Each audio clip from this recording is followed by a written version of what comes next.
मौतां होईयां ने वो देश का जिहड़ा एवरेज हैगा उस तो दुगने तो भी ज़्यादा पंजाब दा मौत का एवरेज हैगा, जिहड़ा सीधे सीधे संकेत करता है कि ये सरकार अपने लोगों की जान बचाने च पूरी तरह फेल हो गई है।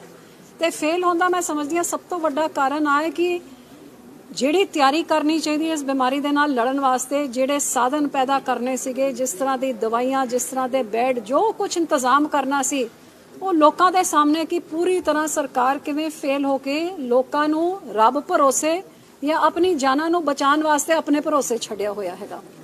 ते आही एक वड्डा कारण है जिहदे करके सब तो वध मौतां पूरे देश विच पंजाब 'च हो रही है। ते अफसोस की गल कि जब पंजाब की गल करिए तो बठिंडे विच भी बहुत वड्डे वड्डे आंकड़े सीगे।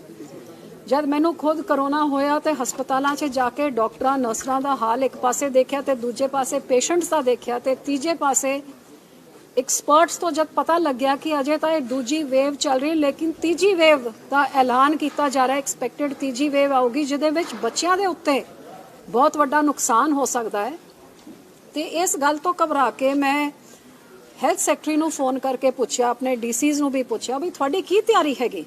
इस बारी तो सवेर तो शाम ताईं फोन आंदे, ऑक्सीजन का बैड दिलवा दो, वेंटीलेटर दिलवा दो, दवाई दिलवा दो, एंबूलेंस दिलवा दो। तो सरकार का प्रबंध इन्ना माड़ा कि लोग साडे मगर पए हुए सीगे ते एक दवाई 5-5 गुना रेट च बिक रही सी, एंबूलेंस 5-5 लोगों तो जिवें पैसे बनाए प्राइवेट हस्पतालों ने जिवें काम किया हैगा, जिवें लोगों के जान दे उत्ते उन्होंने मुनाफे कमाए हैगे। सो बड़ा अफसोस होया जब पता लग गया कि कल्ले गल्लां बातां सीगियां, जमीनी च कुछ नहीं हो रहा सी। ते मैं हैल्थ सैकटरी नूं बेनती की तुसीं मेरे MP लैड तो लैके घट तो घट ऑक्सीजन का इंतजाम करो कि ऑक्सीजन की घाट करके कोई इहो जिहा मापे ना हो जिन्होंने आपके बच्चे की साह अपने अखा अगे उदों दम तोड़ते हुए देखना, क्योंकि ऑक्सीजन की तैयारी आप नहीं कर सके जिदे करके ये हुण इत्थे 35 लाख रुपए मैं अपने MP लैड तो दिते ने। एक इत्थे गोनियाना मंडी च ऑक्सीजन का प्लांट बनाने वास्ते, एक तलवंडी साबो च 75 लाख गोनियाना मंडी वास्ते ते 75 लाख तलवंडी साबो वास्ते, जिथे 500 LPM का ऑक्सीजन का यूनिट बनाया जाएगा। DRDO जी देश की सब तो वड्डी डिफेंस की कंपनी होंदी वो इत्थे प्लांट लगाओगी ते 150 सिलेंडर रोज़ दे भरे जाएंगे, जिहदे नाल इस हस्पताल का पूरा ऑक्सीजन का पूरे मैनूं लगदा ब्लॉक की ऑक्सीजन की घाट कमी दूर होगी ते घट तो घट ऑक्सीजन का घाट नहीं होगा। हुण मैं आही बेनती कर सकदी हां DC नूं ते प्रशासन नूं कि पैसे भी दे दिते ने, तुहानूं सिर्फ इन्नी खेचल करनी है कि समय दे नाल इहनूं 25-30 दिनों के अंदर तैयार कर दो ताकि ये ऑक्सीजन की घाट कमी ना आए। आपां देखिया कि इस पिछले समय 'च श्रोमणी अकाली दल ने इस लोगों की घाट कमी नूं दूर करन वास्ते जिथे गुरुद्वारा कमेटी दे नाल मिल के असी L2 दे ऑक्सीजन दे सेंटर खोले ने, जिथे लोकी जिन्हां नूं बैड नहीं मिल रहे हस्पतालों 'च, इन्हां सेंटरां 'च जाके उन्हां दा इलाज होया, बेहतरीन उत्थे डॉक्टर रहे ने। ਉਹਦੇ बाद ਆਪਾਂ ਸਾਰਿਆਂ ने हमला मार के श्रोमणी अकाली दल ने जिवें घर ऑक्सीजन सिलेंडर पहुँचाने का काम किया, उस तरह कॉन्सनट्रेटर पहुँचाने का काम करें। जिहड़े गरीब हस्पताल तक नहीं पहुँच सकते सी उन्हां दे घरां 'च जाके कॉन्सनट्रेटर दे के उन्हां नूं ऑक्सीजन दित्ती है। ते हुण जब सरकार पूरी तरह वैक्सीनेशन च भी फेल हो गई कि वैक्सीनेशन के उत्ते भी धंधा करके पैसे कमान लग गए, इन्ना वड्डा घोटाला सामने आया है। तो SGPC ने सरकार तो 400 रुपए वाली वैक्सीन 1060 रुपए की खरीद के आज SGPC कल असी शुरू किया तलवंडी साबो तो भी मुफ्त वैक्सीन लोगों का लगाना शुरू किया है। सो बड़ी अफसोस के नाल कहना पैंदा है कि सरकार दे काम या NGOs कर रहे ने, संस्थावां कर रही ने, SGPC कर रही है, श्रोमणी अकाली दल दे वर्कर ते आगू सारे कर रहे ने, लेकिन कैप्टन साहब 1.5 साल तो किसी हस्पताल 'च जाके किसी की सार नहीं लिती। 4.5 साल तो अपने लग्जरी फार्म हाउस तो बाहर निकल के किसी ऑफिस तक नहीं, अपने सैक्रटेरीएट तक नहीं गए। तो अफसरां दे नाल जिवें सरकारां चल रही ने, जिहदे करके वड्डे वड्डे घोटाले, कल वैक्सीन का घोटाला आया, आज फतेह किट का सामने आ गया तुहाडे कोल। जिवें 50 दिनों के अंदर वो टेंडर नूं 5 वारी टेंडर करके ਜਿਹੜੇ 700 ਦੀ ਸੀਗੀ ਉਹ ਟੈਂਡਰ 1500 ਤਾਈਂ ਲੈ ਕੇ ਗਏ ਤੇ 350 ਕਿੱਟਾਂ ਦੇ ਉੱਤੇ ਹੀ ਇਹਨਾਂ ਨੇ 60-70 ਕਰੋੜ ਕਰਪਸ਼ਨ ਕਰ ਗਏ। ਤੇ ਇਹਦੇ ਵਿੱਚ ਤੁਹਾਨੂੰ ਵੀ ਪਤਾ ਜਦ ਇਹ ਮਹਾਮਾਰੀ ਚੱਲ ਰਹੀ ਸੀ ਤੇ ਇੱਥੇ ਮੈਨੂੰ ਪਤਾ ਲੱਗਿਆ ਬਠਿੰਡੇ 'ਚ ਜਿਹੜੇ ਫਤਿਹ ਕਿੱਟ ਆਏ ਨੇ ਟੈਂਡਰ ਵਿੱਚ ਤਾਂ ਉਹਦੇ ਵਿੱਚ ਆਕਸੀਮੀਟਰ ਸੀ, ਲੇਕਿਨ ਕਿੱਟ ਦੇ ਵਿੱਚ ਆਕਸੀਮੀਟਰ ਹੀ ਨਹੀਂ ਸੀਗਾ। ਜਿਹੜੇ ਸੀਗੇ ਉਹ ਸਬ ਸਟੈਂਡਰਡ ਕੁਆਲਿਟੀ ਸੇ। ਉਹ ਕਿੰਨੀ ਸਾਰੀ ਚੀਜ਼ਾਂ ਇਸ ਸਮੇਂ 'ਚ ਤੁਹਾਡੇ ਸਾਹਮਣੇ ਆਈਆਂ ਨੇ ਤੇ ਦੁੱਖ ਦੀ ਗੱਲ ਕਿ ਲੋਕਾਂ ਦੀ ਤਕਲੀਫਾਂ ਦੇ ਉੱਤੇ ਵੀ ਇਹ ਸਰਕਾਰਾਂ ਦੇ ਮੰਤਰੀਆਂ ਨੇ ਪੈਸੇ ਕਮਾਉਣ ਦਾ ਕੰਮ ਕੀਤਾ ਹੈਗਾ। ਤੁਸੀਂ ਜ਼ਿਲ੍ਹਾ ਬਠਿੰਡਾ ਦੇ ਵਿੱਚ ਦੋ ਹੀ ਕਿਉਂ ਚੁਣੇ ਜੀ, ਤਲਵੰਡੀ ਸਾਬੋ ਜਿਸ ਤਰ੍ਹਾਂ ਤੁਸੀਂ ਜ਼ਿਕਰ ਕੀਤਾ ਤੇ ਗੋਨਿਆਣਾ?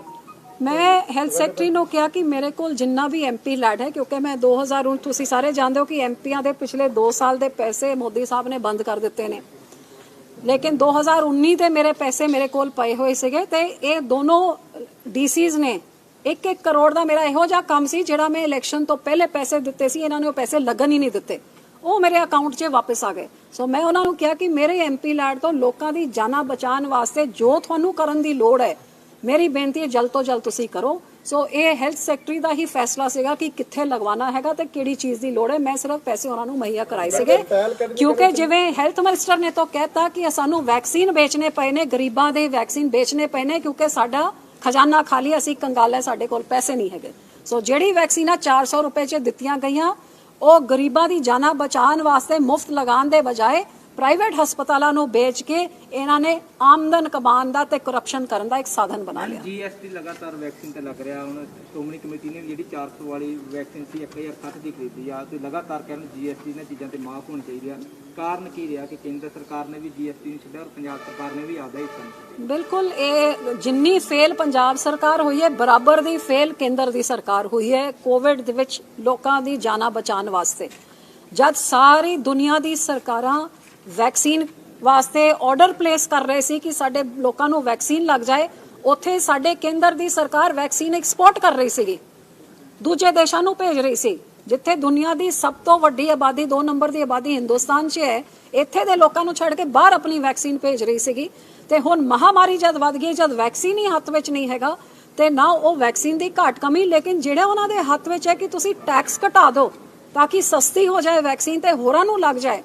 ਉਹ ਵੀ ਦੁੱਖ ਦੀ ਗੱਲ ਕਿ ਨਾ ਕੇਂਦਰ ਜੀਐਸਟੀ ਹਟਾ ਰਹੀ ਹੈ ਤੇ ਨਾ ਸੂਬੇ ਦੀ ਸਰਕਾਰਾਂ ਜਿਹੜਾ ਉਹਨਾਂ ਦਾ ਹਿੱਸਾ ਆਈਜੀਐਸਟੀ ਦਾ ਹੁੰਦਾ, ਸਟੇਟ ਦਾ ਐਸਜੀਐਸਟੀ ਹੁੰਦਾ, ਉਹ ਵੀ ਨਹੀਂ ਹਟਾ ਰਹੀ। ਕਾਂਗਰਸ ਦੇ ਵਿੱਚ ਕਾਫੀ ਕਲੇਸ਼ ਪਿਆ ਹੋਇਆ, 3 ਵਿਧਾਇਕ ਆਪ ਦੇ ਸ਼ਾਮਲ ਹੋ ਗਏ ਕਾਂਗਰਸ ਦੇ ਵਿੱਚ ਤੇ ਹੁਣ ਕੈਬਨਿਟ 'ਚ ਵੀ ਫੇਰ ਬਦਲ ਦੀ ਜਿਹੜੀ ਚਰਚਾ ਹੋ ਰਹੀ ਹੈ, ਕਿਸ ਤਰ੍ਹਾਂ?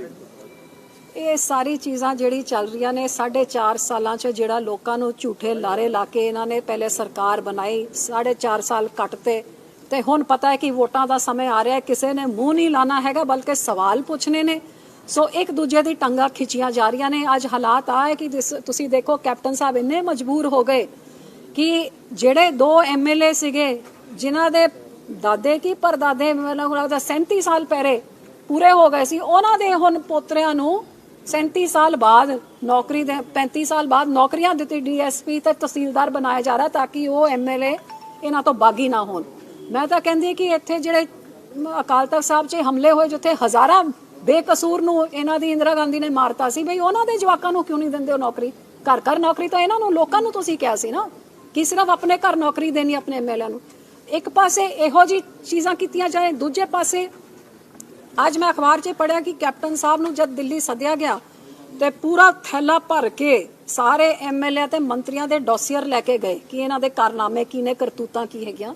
ਤਾਂ ਮੈਂ ਕੈਪਟਨ ਸਾਹਿਬ ਨੂੰ ਪੁੱਛਣਾ ਚਾਹੁੰਦੀ ਹਾਂ ਕਿ ਜੇ ਤੁਹਾਡੇ ਕੋਲ ਸਾਰਿਆਂ ਦੀ ਫਾਈਲਾਂ ਖੁੱਲੀਆਂ ਹੋਈਆਂ ਨੇ ਇਹਨਾਂ ਦੇ ਕਾਰਨਾਮੇ, ਕਰਤੂਤਾਂ, ਕਰਪਸ਼ਨ ਦੀ, ਤੁਸੀਂ 4.5 ਸਾਲ ਐਕਸ਼ਨ ਕਿਉਂ ਨਹੀਂ ਲਿੱਤਾ?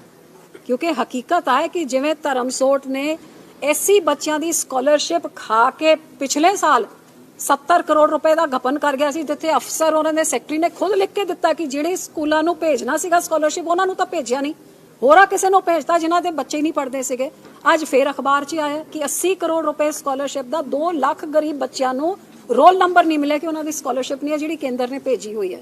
ਸੋ ਇਹੋ ਜਿਹੇ ਮੰਤਰੀਆਂ ਨੂੰ ਤਾਂ ਕਲੀਨ ਚਿੱਟ ਦੇ ਹੀ ਜਾਂਦੇ ਨੇ, ਫਾਈਲਾਂ ਇਕੱਠੀ ਕਰਕੇ ਉਹਨਾਂ ਦੇ ਉੱਤੇ ਦਬਾਅ ਪਾਉਣ ਵਾਸਤੇ ਫਾਈਲ ਬਣਾ ਕੇ ਬੈਠੇ, ਲੇਕਿਨ ਐਕਸ਼ਨ ਨਹੀਂ। ਕਿਉਂਕਿ ਕੈਪਟਨ ਸਾਹਿਬ ਦਾ ਕਿ ਮੈਂ ਵੀ ਖਾਵਾਂ ਤੁਸੀਂ ਵੀ ਖਾਓ, ਲੁੱਟ ਕੇ ਲੋਕਾਂ ਨੂੰ ਲੁੱਟ ਲਈਏ ਆਪਾਂ ਤੇ ਕੁਰਸੀ 'ਚ ਬਣੇ ਰਹੀਏ। ਮੈਡਮ ਕੀ ਜੇਕਰ ਅਕਾਲੀ ਦਲ ਦੀ ਸਰਕਾਰ ਆਉਂਦੀ ਆ, ਜਿਹੜੀਆਂ ਨੌਕਰੀਆਂ ਦਿੱਤੀਆਂ ਜਾ ਰਹੀਆਂ ਵਿਧਾਇਕਾਂ ਦੇ ਪੁੱਤਰਾਂ ਨੂੰ, ਇਹਨਾਂ ਤੇ ਰੀਕਨਸੀਡਰ ਕਰੇਗਾ ਅਕਾਲੀ ਦਲ ਜੀ? ਇਹਨਾਂ ਦੀਆਂ ਨੌਕਰੀਆਂ ਪਹਿਲੇ ਦਿਨ ਹੀ ਇਹਨਾਂ ਤੋਂ ਨੌਕਰੀਆਂ ਤੋਂ ਕਢਵਾਇਆ ਜਾਊਗਾ ਤੇ ਇਹਨਾਂ ਨੌਕਰੀਆਂ ਦੀ ਫਾਈਲਾਂ ਬਣਾ ਕੇ ਜਿਹਨੇ ਸਾਈਨ ਕੀਤੇ ਉਹਨਾਂ ਦੇ ਖਿਲਾਫ ਵੀ ਇੱਕ ਮੰਤਰੀ, ਇੱਕ ਅਫਸਰ ਜਿਹਨੇ ਘਪਲੇ ਕੀਤੇ, ਲੋਕਾਂ ਦੇ ਪੈਸੇ ਨੇ, ਆ ਲੋਕਾਂ ਦਾ ਹੱਕ ਹੈਗਾ ਜਿਹੜਾ ਕੁਝ ਲੁਟਾਇਆ ਜਾ ਰਿਹਾ ਹੈਗਾ, ਇਹ ਹਰੇਕ ਦੇ ਖਿਲਾਫ ਤੇ ਉਹਦੀ ਵਸੂਲੀ ਵਾਸਤੇ ਭਾਵੇਂ ਉਹਨਾਂ ਘਰ-ਬਾਰ ਵੇਚਣਾ ਪਏ, ਉਹਨਾਂ ਨੂੰ ਜੇਲ੍ਹ ਭੇਜਣਾ, ਸਭ ਕੁਝ ਕਰਕੇ ਵਸੂਲ ਕਰਕੇ ਜਿਹੜਾ ਖਜ਼ਾਨਾ ਹੈ ਖਾਲੀ ਕਹਿੰਦੇ ਨੇ, ਉਸ ਖਜ਼ਾਨੇ ਨੂੰ ਭਰ ਕੇ ਇੱਕ ਵਾਰ ਫਿਰ ਉਹ ਸਹੂਲਤਾਂ ਉਹ ਗਰੀਬਾਂ ਨੂੰ ਬਰਕਰਾਰ ਕਰਾਂਗੇ। ਔਰ ਡਿਵੈਲਪਮੈਂਟ ਦੇ ਕੰਮ ਹੈ। ਹੁਣੇ ਇੱਥੇ ਆਏ ਗੁਨਿਆਣਾ ਮੰਡੀ 'ਚ ਇੰਨੀ ਗੰਦੀ ਮੈਂ ਸੜਕਾਂ ਅੱਜ ਤਾਈਂ ਨਹੀਂ ਦੇਖਿਆ। ਮੈਨੂੰ ਵੀ ਇੱਥੇ ਐਮਪੀਓ 12 ਸਾਲ ਹੋ ਗਏ, ਮੈਨੂੰ ਲੱਗਦਾ ਇੱਥੇ ਸਾਲ ਭਰ ਤੋਂ ਝਾੜੂ ਨਹੀਂ ਪਿਆ।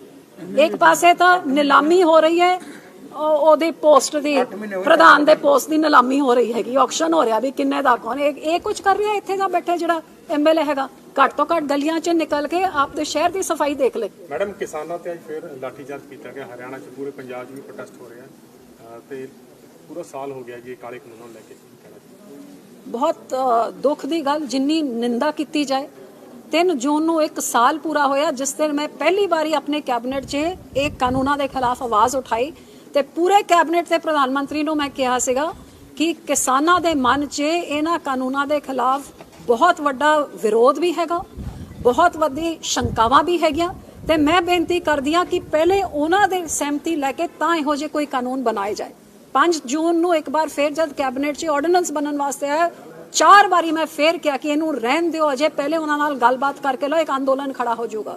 ਲੇਕਿਨ ਅਫਸੋਸ ਦੀ ਗੱਲ ਕਿ ਆਰਡੀਨੈਂਸ ਵੀ ਬਣ ਗਿਆ।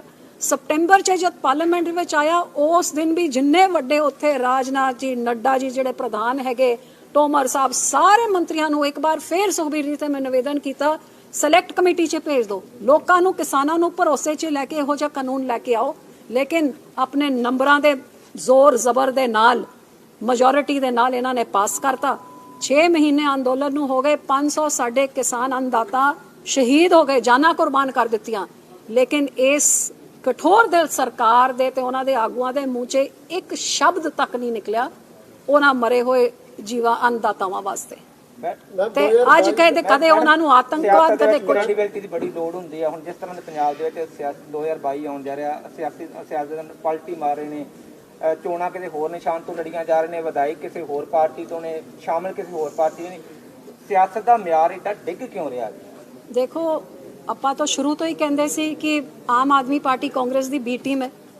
ਹੁਣ ਲੋਕੀ ਜਦ ਇਤਿਹਾਸ ਭੁੱਲ ਜਾਂਦੇ ਨੇ, ਮੈਂ ਤਾਂ ਦਿੱਲੀ ਵਿੱਚ ਉੱਥੇ ਰਹਿਣ ਵਾਲੇ ਐਮਪੀ ਹੋਣ ਦੇ ਨਾਤੇ ਸਾਨੂੰ ਤਾਂ ਚੰਗੀ ਤਰ੍ਹਾਂ ਪਤਾ ਹੈ ਕੇਜਰੀਵਾਲ ਜਿਹੜਾ ਪਹਿਲੇ ਕਹਿੰਦਾ ਸੀ ਅੰਨਾ ਹਜ਼ਾਰੇ ਦੇ ਕਿ ਕਦੇ ਸਿਆਸਤ 'ਚ ਆਣਾ ਨਹੀਂ, ਉਹਦੇ ਬਾਅਦ ਪਾਰਟੀ ਖੜੀ ਕੀਤੀ। ਪਾਰਟੀ ਖੜੀ ਕਰਕੇ ਕੇਜਰੀਵਾਲ ਕਹਿੰਦਾ ਕਿ ਸ਼ੀਲਾ ਦੀਕਸ਼ਿਤ ਜਿਹੜੀ ਮੁੱਖ ਮੰਤਰੀ ਸੀ, ਇਹਦੇ ਘੁਟਾਲਿਆਂ ਕਰਕੇ ਇਹਨੂੰ ਜੇਲ੍ਹ 'ਚ ਬੰਦ ਤਾਂ ਮੈਨੂੰ ਪਾਰਟੀ ਖੜੀ ਕਰਨੀ ਪੈ ਰਹੀ ਹੈਗੀ। ਤੇ ਫਿਰ ਜਿੱਤ ਕੇ ਕਹਿੰਦਾ ਮੈਂ ਆਪਣੇ ਬੱਚਿਆਂ ਦੀ ਸਹੁੰ ਖਾਂਦਾ ਕਿ ਕਾਂਗਰਸ ਜਾਂ ਭਾਜਪਾ ਦੇ ਨਾਲ ਮੈਂ ਸਰਕਾਰ ਨਹੀਂ ਬਣਾਵਾਂਗਾ। ਤੇ ਨਾਲ ਦੀ ਨਾਲ ਕਾਂਗਰਸ ਦੇ ਨਾਲ ਮਿਲ ਕੇ ਇਹਨੇ ਪਹਿਲੀ ਆਪਣੀ ਸਰਕਾਰ ਦਿੱਲੀ 'ਚ ਬਣਾਈ ਤੇ ਸ਼ੀਲਾ ਦੀਕਸ਼ਿਤ ਜਿੰਨੇ ਸਾਲ ਰਹੀ ਸਲਾਖਾਂ ਦੇ ਵਿੱਚ ਉਹਦੀ ਗੱਲ ਹੀ ਨਹੀਂ ਕੀਤੀ। ਸੋ ਇਹ ਕਾਂਗਰਸ ਦੀ ਬੀ ਟੀਮ ਉਸ ਟਾਈਮ ਵੀ ਸੀਗੀ ਭਾਜਪਾ ਨੂੰ ਰੋਕਣ ਵਾਸਤੇ। ਤੇ ਪੰਜਾਬ ਵਿੱਚ ਵੀ ਤੁਸੀਂ ਮੈਨੂੰ ਦੱਸੋ, ਅੱਜ ਵਿਰੋਧੀ ਧਿਰ ਹੈਗੀ, ਅਸੀਂ ਤਾਂ ਨਹੀਂ ਵਿਰੋਧੀ ਧਿਰ ਹੈਗੇ ਨਾ, ਪਰ ਮੈਨੂੰ ਦੱਸੋ ਵੈਕਸੀਨ ਦੀ ਗੱਲ ਕਿਸੇ ਨੇ ਮੂੰਹ ਖੋਲਾ? ਕੋਈ ਵੀ ਚੀਜ਼ ਜਿਹੜੀ ਹੁੰਦੀ ਹੈ ਇਹ ਮੂੰਹ ਖੋਲਦੇ ਨੇ। ਇਹਨਾਂ ਦੀ ਤਾਂ ਉੱਪਰੋਂ ਹੁਣ ਤੁਸੀਂ ਕਿਹਾ ਜਿਹੜੇ ਵਿਧਾਇਕ ਇਹਨਾਂ ਦੇ ਕੋਲ ਚ ਰਹੇ, ਖਹਿਰਾ ਸਾਹਿਬ ਮੇਰੇ ਖਿਲਾਫ ਨਵੀਂ ਪਾਰਟੀ ਬਣਾ ਕੇ 2019 ਚ ਇਲੈਕਸ਼ਨ ਲੜੀ ਹੈ। ਆਮ ਆਦਮੀ ਪਾਰਟੀ ਦਾ ਵਿਧਾਇਕ ਹੋਏ, ਨਵੀਂ ਪਾਰਟੀ ਬਣਾ ਕੇ ਇਲੈਕਸ਼ਨ ਵੀ ਲੜ ਲਏ ਤੇ ਇਹਦੇ ਵਿੱਚ ਤਾਂ ਪੂਰਾ ਇਹ ਜਿਹੜਾ ਕੇਸ ਬਣਦਾ ਹੈਗਾ ਕਿ ਇਮੀਡੀਏਟਲੀ ਡਿਸਮਿਸ ਹੋ ਸਕਦਾ ਹੈ। ਇਸ ਤੋਂ ਵੱਡਾ ਪ੍ਰੂਫ ਕੀ ਚਾਹੀਦਾ ਕਿ ਤੁਸੀਂ ਦੂਜੀ ਸਿੰਬਲ ਦੇ ਅੰਡਰ ਤੁਸੀਂ ਲੜੇ ਹੋ। ਲੇਕਿਨ 2.5 ਸਾਲ ਹੋ ਗਿਆ, ਨਾ ਸਪੀਕਰ ਸਾਹਿਬ ਨੇ ਉਹਨਾਂ ਨੂੰ ਡਿਸਮਿਸ ਕੀਤਾ, ਨਾ ਕੈਪਟਨ ਸਾਹਿਬ ਨੇ, ਨਾ ਕਿਸੇ ਕਾਂਗਰਸੀ ਨੇ। ਤਾਂ ਇਹੋ ਜਿਹੇ 7 ਬੰਦੇ ਹੈਗੇ। ਸੋ ਇਹ ਤਾਂ ਕਾਂਗਰਸ ਵਿੱਚ ਸੀਗੇ, ਆਮ ਆਦਮੀ ਵਿੱਚ ਭੇਜੇ ਗਏ ਸੀਗੇ, ਅਕਾਲੀ ਦਲ ਦਾ ਇਹਨਾਂ ਦੋਨਾਂ ਦਾ ਨਿਸ਼ਾਨਾ ਹੈਗਾ। ਤੇ ਇਹ ਦੋਨੋਂ ਪਾਰਟੀਆਂ ਅੱਜ ਵੀ ਅਕਾਲੀ ਦਲ ਦੀ ਗੱਲ ਕਰਦੀ, ਕੈਪਟਨ ਦੀ ਗੱਲ ਕੌਣ ਕਰਦਾ ਇਹਨਾਂ ਦੇ ਵਿੱਚੋਂ? ਸੋ ਸਭ ਤੋਂ ਅਫਸੋਸ ਦੀ ਗੱਲ ਕਿ ਇਹ ਆਮ ਆਦਮੀ ਸਭ ਤੋਂ ਖਤਰਨਾਕ ਪਾਰਟੀ ਹੈ ਜਿਹੜਾ ਲੋਕਾਂ ਦਾ, ਜਿਸ ਤਰ੍ਹਾਂ ਇਹਨਾਂ ਨੇ ਤਾਂ ਕਾਂਗਰਸ ਤੋਂ ਵੀ ਗਿਰੀ ਹੋਈ ਪਾਰਟੀ ਹੈਗੀ ਜਿਨ੍ਹਾਂ ਨੇ ਇਸ ਤੋਂ ਵੀ ਬਿਹਤਰ ਕੰਮ ਕਰਨੇ ਹੈਗੇ। ਸੋ ਇਹਨਾਂ ਨੂੰ ਤਾਂ ਬਚ ਕੇ ਹੀ ਰਹਿਣਾ ਚਾਹੀਦਾ ਹੈ। 2022 ਚ ਬੀਜੇਪੀ ਦੇ ਨਾਲ ਅਲੱਗ ਹੋਣ ਕਰਕੇ ਤੁਹਾਨੂੰ ਕੋਈ ਫਰਕ ਪਊਗਾ ਸ਼੍ਰੋਮਣੀ ਅਕਾਲੀ ਦਲ ਨੂੰ? ਮੈਮ ਬਹੁਤ ਵੱਡਾ ਫਾਇਦਾ ਹੋਊਗਾ। ਅੱਜ ਦੇਸ਼ ਭਰ 'ਚ ਜਿਹੜਾ ਬੀਜੇਪੀ ਦਾ ਹਾਲ ਹੈ, ਪੰਜਾਬ 'ਚ ਜਿਹੜਾ ਬੀਜੇਪੀ ਦਾ ਹਾਲ ਹੈ, ਬੀਜੇਪੀ ਨੂੰ ਆਪਣਾ ਅੰਦਰ ਦੇਖਣਾ ਚਾਹੀਦਾ ਕਿ ਇਹ ਹਾਲਾਤ ਕਿਉਂ ਪੈਦਾ ਹੋਏ ਨੇ। ਤੇ ਅਕਾਲੀ ਦਲ ਦਾ ਤਾਂ ਬਹੁਤ ਵੱਡਾ ਫਾਇਦਾ ਹੋਗਾ। ਪੰਜਾਬ ਦੀ ਪੰਜਾਬੀਆਂ ਦੀ ਪਾਰਟੀ ਹੈਗੀ। ਸਾਡੀ ਮਜਬੂਰੀਆਂ ਹੁੰਦੀ ਸੀਗੀ ਕੋalition ਕਰਕੇ ਕਿ ਅਸੀਂ ਜਿਵੇਂ ਆਪਣੇ ਫੈਡਰਲ ਸਟਰਕਚਰ ਵਾਸਤੇ, ਆਪਣੀ ਅਮਨ ਸ਼ਾਂਤੀ ਵਾਸਤੇ, ਆਪਣੇ ਭਾਈਚਾਰਕ ਸਾਂਝ ਵਾਸਤੇ ਜਿਸ ਤਰ੍ਹਾਂ ਆਪਾਂ ਲੜਦੇ ਸੀਗੇ, ਜਿਹਦੇ ਕਰਕੇ ਗਠਬੰਧਨ ਬਣਿਆ ਸੀਗਾ। ਲੇਕਿਨ ਇਸ ਪਿਛਲੀ ਸਰਕਾਰ ਦੇ ਅੰਦਰ ਦੇਸ਼ ਦੀ ਭਾਈਚਾਰਕ ਸਾਂਝ ਨੂੰ ਕੀ ਹੋ ਰਿਹਾ ਮੈਂ ਨਹੀਂ ਕਹਿਣਾ ਚਾਹੁੰਦੀ, ਲੇਕਿਨ ਅਸੀਂ ਬਾਦਲ ਸਾਹਿਬ ਦੇ ਲਾਈਨ 'ਚ ਚੱਲਦੇ ਹਾਂ। ਅਮਨ ਸ਼ਾਂਤੀ, ਭਾਈਚਾਰਕ ਸਾਂਝ ਤੇ ਹਰੇਕ ਵਰਗ ਦਾ, ਹਰੇਕ ਧਰਮ ਦਾ ਸਤਿਕਾਰ, ਇਹ ਅਕਾਲੀ ਦਲ ਨੂੰ ਆਪਣੇ ਗੁਰੂਆਂ ਤੋਂ ਵਿਰਾਸਤ 'ਚ ਮਿਲਿਆ ਹੈਗਾ ਤੇ ਉਸ ਲਾਈਨਾਂ 'ਚ ਆਪਾਂ ਚੱਲਣਾ ਹੈ।